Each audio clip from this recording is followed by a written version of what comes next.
So in the absence of a Section 11 direction, there was no legal authority evident to the ANO, which is not saying that there wasn't one, under which the minister was able to be the approver of They couldn't find one, I think. This is the point. That's right, but they're not saying... So the Auditor General, I think, is taking exactly the same approach as me, and that is being very reluctant to say that there was no legal authority, because neither the Auditor General, although I'd have to check whether he is a lawyer, he may be. But I think what he was doing and I am doing is saying I am not a lawyer. It is not in my competence to actually say whether there was legal authority, whether it's evident or not. So I don't think the Auditor General is making an explicit statement. Is just raising the issue which gave rise to further questions. Pretty explicit that they couldn't, that it could find no evident legal authority for a minister to make funding decisions from a statutory authority like Sports Australia. The Auditor General did not say nor sought advice that there was no authority. In your opinion, Mr. Gaetjens, when you were assessing Minister Mackenzie's conduct against the ministerial standards, which require that ministers act lawfully, did you examine this issue at all? No, I did not, because the view of, again, So you didn't look at it? It wasn't part of your work at all? Let him finish. It's not part of the ministerial standards. What isn't part of the ministerial standards? To act lawfully? No, whether or not there is legal authority.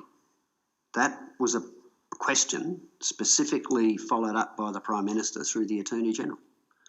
So I did not see the need to actually look at, in my inquiry relating to matters within the ministerial standards, to check that fact. So the Auditor General finds it is not evident to the ANAO what the legal authority was. That's their clear statement. The ministerial standards require that ministers act lawfully. This was an issue that was openly agitated pretty soon after the report was tabled, and in fact the Prime Minister asked the Attorney to have a look at it, and you are now confirming to the committee that you did not examine this issue at all as part of your inquiry and report to the Prime Minister. Because it was separately addressed. By who? The Attorney General. Well, no, the Attorney General didn't separately address it, and the Attorney General made some broad statements around how ministers have broad powers that exist under the Westminster system with respect to their departments, but Sport Australia isn't a department, it's a statutory authority. So, I mean, that's what I can see. That's how Mr. Porter has dealt with this matter, Minister Porter.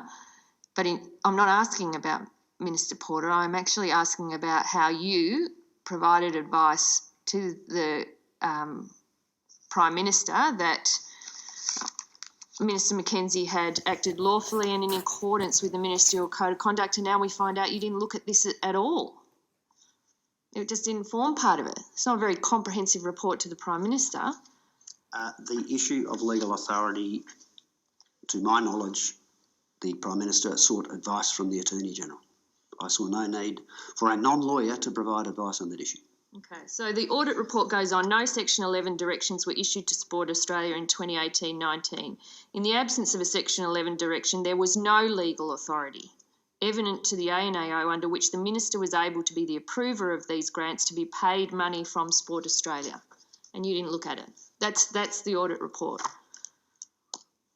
There was no legal authority evident to the ANAO that the Minister was able to approve these programs and this grant. Again, I was not reassessing the audit report. I was undertaking a report to look at. Well, you were asked to look at the issues raised in the audit report. That's what the Prime Minister asked you to do. Although we don't know because you won't table the letter. In terms of the Minister's apparent breaches of the ministerial statement, ministerial standards. Which cover that ministers must act lawfully and indeed with fairness. And you have found that she did, other than in respect to her memberships of a couple of sporting organisations, but in all other areas you gave her the tick of approval back to the Prime Minister, but now you're admitting that you didn't look at the issue of legal authority. I don't think I'm legally competent to do so, Minister. Well, I'm sure you have, and as you've said today, that you've relied on others to provide assistance in your report. I'm sure as head of the public service, the spending lawfully of taxpayers' funds is fundamental to you fulfilling your responsibilities as head of the public service. Do you agree? I undertook the inquiry that I was asked to do, Senator, and I stand by that. So these sort of pesky matters of lawfulness and others don't bother you because the Prime Minister didn't ask you to look at it, so therefore you don't look at it. The Prime Minister would ask someone else to look at that, Senator. So how, if you didn't look at it, can you assure the Prime Minister that there wasn't a breach of Section 1.3 or Section 5.2 of the Ministerial Code of Conduct or a Statement of Ministerial Standards? So I stand by the report I provided and I stand by the submission to the Senate. Despite not dealing fundamentally with one of the major issues. It's just you admitted you didn't look at it. We don't know that the money was spent lawfully then, do we? I've answered the question, Senator. Mr Gaetjens, in response to your evidence today, we've confirmed that you didn't have all the evidence before you that the ANAO had. You did one interview, one phone call. You focused on outcomes, not process, and you've used different metrics to the ANAO to deliver a different conclusion.